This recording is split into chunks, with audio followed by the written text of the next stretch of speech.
McCaysville, located at the top of Georgia in Fannin County, as far north as you can go. The Georgia and Tennessee state lines divide McCaysville with its sister twin city of Copper Hill, Tennessee. This is the McCaysville Steel Bridge.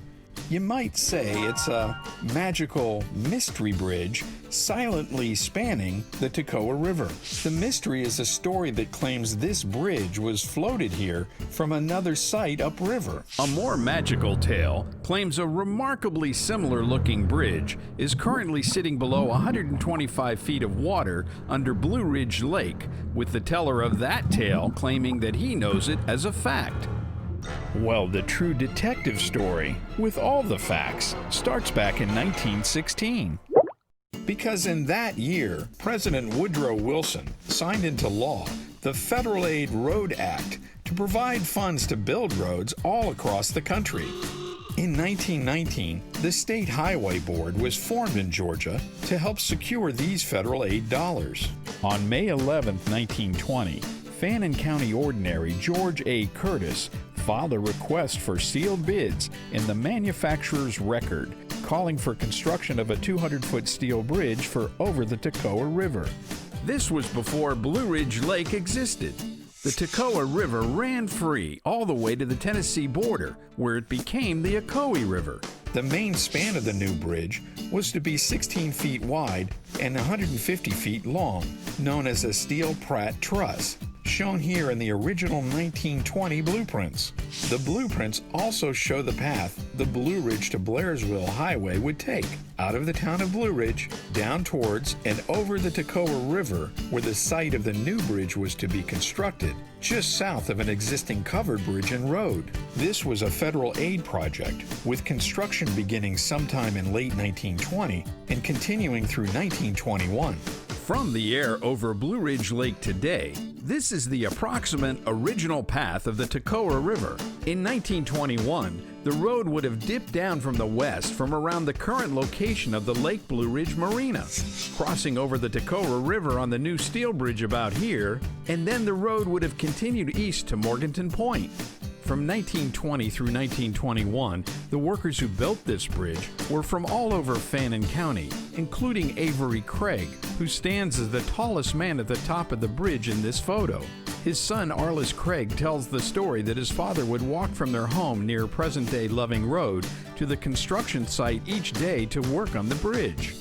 On January 1, 1922, the fourth annual report of the State Highway Board was published, featuring a photo of the completed new bridge over the Toccoa River. At some point near the end of construction of the steel bridge in 1921, an amazing sight would have presented itself. Two bridges, almost right next to each other, crossing the Toccoa River. The older covered bridge, rising high above the river, balanced on piers in the river channel, and the modern steel replacement bridge to its south. But this amazing sight would have been short-lived, as the covered bridge would soon be torn down. The older covered bridge dates back to at least 1896, when it appears on a U.S. Geological Survey map for the area. One person who knew that covered bridge well was Baina Kincaid. Baina was from Blue Ridge, but she went to boarding school in Morganton, and she would go by wagon. They would take her to school, and she would go across the original covered bridge. It was very high up, and she didn't like the height. It freaked her out, and so it was an unpleasant part of her journey. Rural communities at the time needed electricity, so in the mid-1920s, plans were made for a new hydroelectric dam, along with a reservoir to be called Lake Toccoa. Construction was soon underway by the Toccoa Electric Company, a subsidiary of TEPCO, the Tennessee Electric Power Company, on a brand new dam to harness the Toccoa River's power. A photograph from the dam site in 1926 shows the steel bridge barely visible 4,000 yards away. You can also see the remains of the road approach and central piers where the covered bridge once stood. At some point around this time, it was realized that a state highway and bridge built with federal funds would soon be submerged once the area was flooded. TEPCO had noted as early as July 1924 that the steel span could be salvaged and used elsewhere. TEPCO had also considered using the steel truss over the new dam's spillway in November 1924, but the span was too short and would have required a second span to suit their needs, so the plan was abandoned. Could it really be possible that they would just let a relatively brand new bridge built with federal dollars be submerged under a lake? And why did so many people claim they saw the water rise and cover the bridge when they first flooded the lake? It was split. Half of the people that we talked to swore they saw the water come up. I mean, they were absolutely convinced they were there. This wasn't what their dad remembered. This was that they saw. And they swore that the water came up and made it disappear. Half the people swore that they watched it disassembled. Well, actually, here's what really happened. On September 16, 1930, a call for bids was posted in the Atlanta Constitution, with bids due just 5 days later to dismantle the bridge over the Toccoa River. Work had to be completed quickly by October 15, 1930, when the bridge site would be flooded. The article also noted the bridge would be re-erected at another site. 11 days later, the Blue Ridge Summit Post reported that the highway bridge over the Toccoa River above the dam was being torn down. So, the bridge was not left there, 125 feet underwater, flooded by the lake in October 1930. It was disassembled, taken apart like a giant erector set. Offer won't last long. Here's how to order.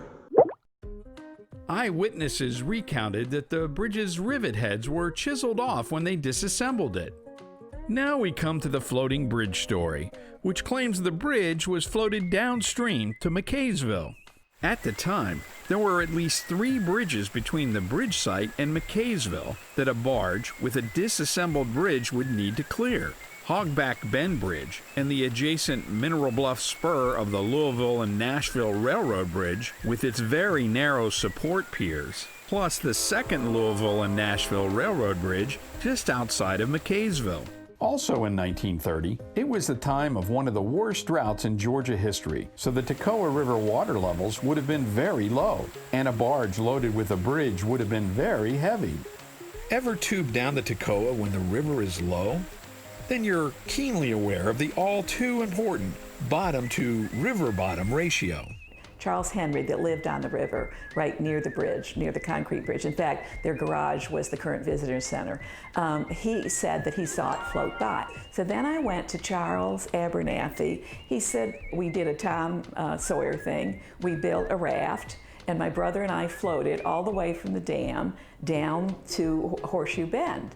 And everybody was worried because it took us longer than we thought it would, because we kept getting stuck. Now this is a raft with 2 kids on it, 2 12-year-old kids on it.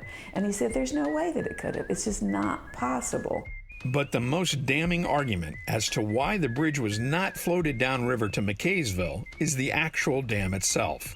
In October 1930, dam construction was complete, and they began holding back the Toccoa to flood the region and create the lake, so the dam itself would have been the biggest obstacle of any barge full of bridge parts trying to head downriver. So in fact, the bridge was disassembled and stored somewhere. Lake Toccoa was dedicated with great fanfare on July 4, 1931. Thousands of people rode the rails up from Atlanta for the celebration. And somewhere nearby, a pile of slightly used steel lay in waiting. This is Joe Griffin. Amazingly today, as seen from above, looking straight down to a depth of approximately 125 feet below Blue Ridge Lake, sonar operated by Griffin revealed the archaeological remains of the approach roads and abutments that originally held the current McCaysville steel bridge when it was at this location over the Toccoa River between 1921 and 1930. Side sonar scans reveal the profile of the approach road railings, standing tall, still intact almost 90 years later. On August 1st, 1935, another call for bids went out for construction of 2 bridges in McCaysville. one new concrete bridge to straighten out the road and traffic through McCaysville, and one for the reassemblage of a certain steel bridge that had been stored somewhere for some 5 years, most likely at the State Highway Board's Blue Ridge Maintenance Facility under the watchful eye of Patrolman Herman E. Wilson. The Fannin County Times article states that this bridge was only used for a few years and will be a great improvement over the one now in use. The bridge in use at the time in McCaysville was a steel bridge built around 1910. The blueprints from 1935 show the position of the bridges over the Toccoa. Details in the plans mention the lump sum hauling, painting, and re-erecting of the 150-foot truss. So finally, in 1936, after the concrete bridge a block away had been completed, the steel bridge that was originally built 12 miles south of McCaysville on a site that was by then flooded by Lake Toccoa, recently renamed Blue Ridge Lake, was hauled from a place it was being stored to McCaysville and re-erected and painted. And that is the bridge that stands there today, the McCaysville Steel Bridge. A century old in 2021. A mystery no more, though definitely a heritage landmark that's magical. And that's a fact.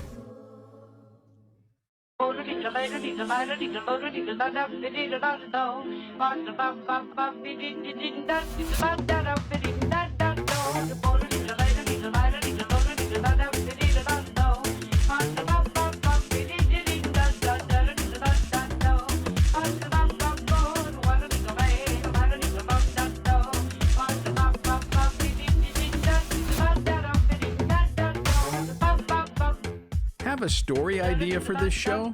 Visit us at historybend.org and let us know.